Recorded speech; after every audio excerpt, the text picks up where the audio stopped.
So began A Blaze in the Northern Sky.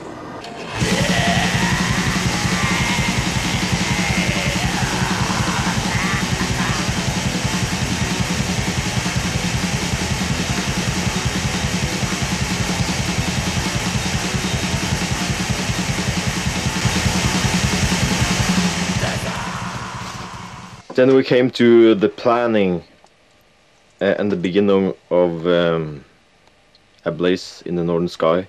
Well, what I can say was the Goat Lord album that I was talking about was supposed to be recorded like a year after Soulside Journey.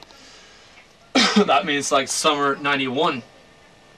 But as I told you, we had this whole Goat Lord album done, but we just said, no, we're not playing that anymore. We're going for the primitive, like, stuff, you know, that we still like. And but that was like in March or something in '91. So we just had like 3-4 months to do what we really wanted to do. So we recorded A Blaze in the Northern Sky instead in summer '91. Still though, a couple of death metal riffs came into that fucking album because we had so little time to do an entire album. People still believe that A Blaze in the Northern Sky is a bona fide black metal album, that all the riffs there are black metal, but I mean, at least 6 riffs, 7 riffs, 8 riffs, I don't know, really fucking death metal, but we played it in a black metal style, and I tried to crush the riffs as hard as I could on the drums to make them sound un-death metal-ish, and that's what resulted in A Blaze in the Northern Sky.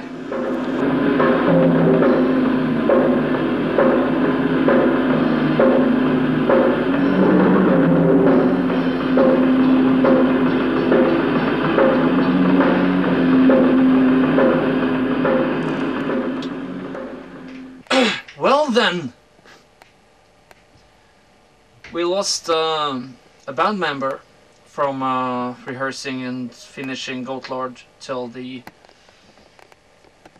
recording of A Blaze in the Northern Sky, and that was Doug Nilsson, because he was really into the technical death metal we played at the time of Soulside Journey and Goat Lord. But then we tried to reason and say, like, no, we don't want to do this 14-part/16 beats stuff anymore. We're going more for the juggler and playing primitive stuff inspired by whatever, Hellhammer, Old Bathory. So springtime '91, we didn't feel much for anyone. We just bashed out some fucking primitive shit, playing the instruments, not hitting the instruments, yes. Going for pretty much total misanthropic black metal, which was really not what Peaceful signed us for, but whatever. Well, we did that fucking A Blaze in the Northern Sky album. We pulled the bassist in to do because he'd been with us. He'd been with us playing bass for the more primitive songs as well. So, well, he could do the, what do you call it, the session bass for that album. He wanted to do it on this flashy motherfucking rack he had. We just put him up with some sort of fucking whatever small PV stash with fuzz on it. We got to play that. Pretty intense. We just used the local studio, the studio that Mayhem used for the Death Crush album. Same studio, pretty cool technician we had, and we just bashed it out. That became the more or less brutal, total black metal shit that became A Blaze in the Northern Sky. After that, well, we had to send the fucking tape to Peaceville, and Peaceville said, gave me a call and said, "What the fuck is this?" And I said, "This is fucking black metal, man." And they were like, "We signed you up as a fucking death metal band. What the fuck are you doing here?" And we got tired of that shit. Look around you. Look what death metal has become. It's like nothing. It's like people in colored clothing talking about political PC stuff, you know? For me, death metal, and for us, death metal was always about something extreme, and now it's like, hey, voting or whatever. So, Basil said, "We have to remix this motherfucker." And I was going like, "Why do you have to remix it?" And they said like, "Well, this doesn't sound like anything. Like, this is just, this sound is too weak." And I'm going like back like, this is what black metal should sound like. And I said, "If you don't like it, we'll take it down to Euronymous' fucking label, Death Like Silence Productions." Then Peaceful said, "Well, it definitely won't look good for us if a new signed band is gonna leave our label. So, okay, we'll release this thing." So they released A Blaze in the Northern Sky as we wanted it to be, and I think no one really regrets that. We also have to remember that the period we're talking about was it was very early in the black metal history, so you know, Early in the second wave. yeah, in the second wave definitely, but it's no surprise that it came as a shock to people, and especially labels which heard this for the first time. Strange, you know? Yeah, I guess. But with Peaceful, luckily we had a pretty fucking great distribution, so the album just had like a black and white cover, which was like heinous at the time. I mean, everyone wanted like colory, painted, you know, wimp stuff on the album covers, or some gore stuff or whatever. We went for a slightly grimmer approach, to say the least. And I guess in hindsight you could say that people noticed that. But nowadays a lot of people say that, "Oh, that's a fucking classic album," but then, I don't know, I think it was ambivalence surrounding that album, A Blaze in Northern Sky. Anyway, we had no time to look back. When we recorded the Blaze in Northern Sky album, and that was done, settled, it's going to be released on Peaceville, okay, we just moved straight on to Under Funeral Moon. And this time, we had all the time we needed. 1 fucking year to do only black metal.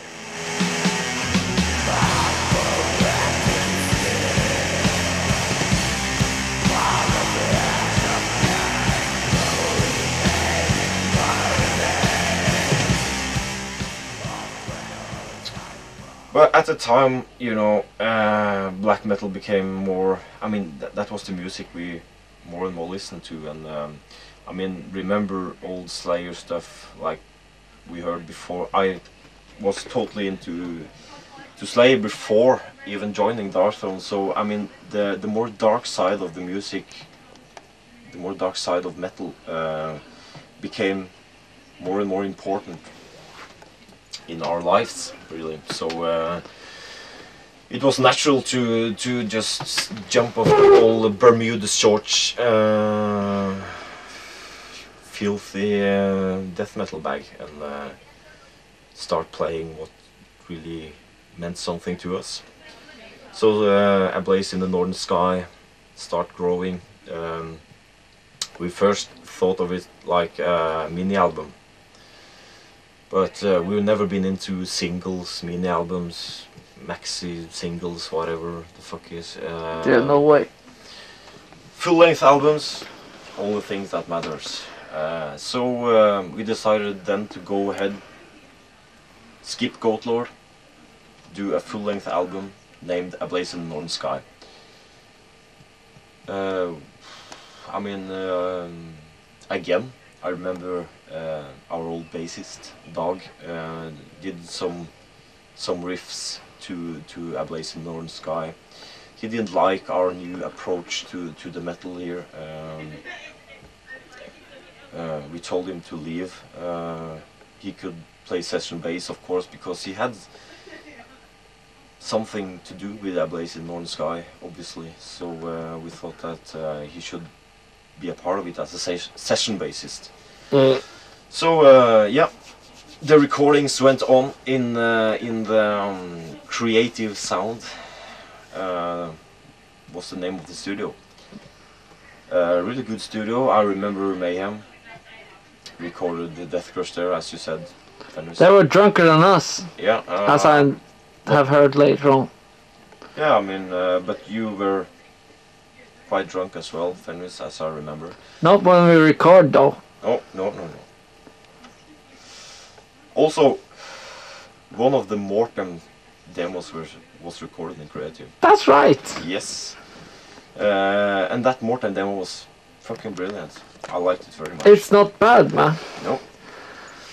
So we did go ahead. Dag Nilsson was quite, you know. He'd been kicked out already. Yeah, he'd been kicked out already, so he was laying very low in the terrain. But we did go on with the recordings, and I also remember the rehearsals to A Blaze in Northern Sky was very good experience. Yeah. Again, I felt at that time that we were being very alone. I did know about Mayhem and Mortem, but you know, the metal scene in Norway was very small, very limited. This was like the summer of '91. I think Morten was changed the name to Arcturus and did some other stuff then. We felt pretty much alone, I think, and after recording the album, it was just, well, if someone likes it, okay. If someone don't like it, fuck off.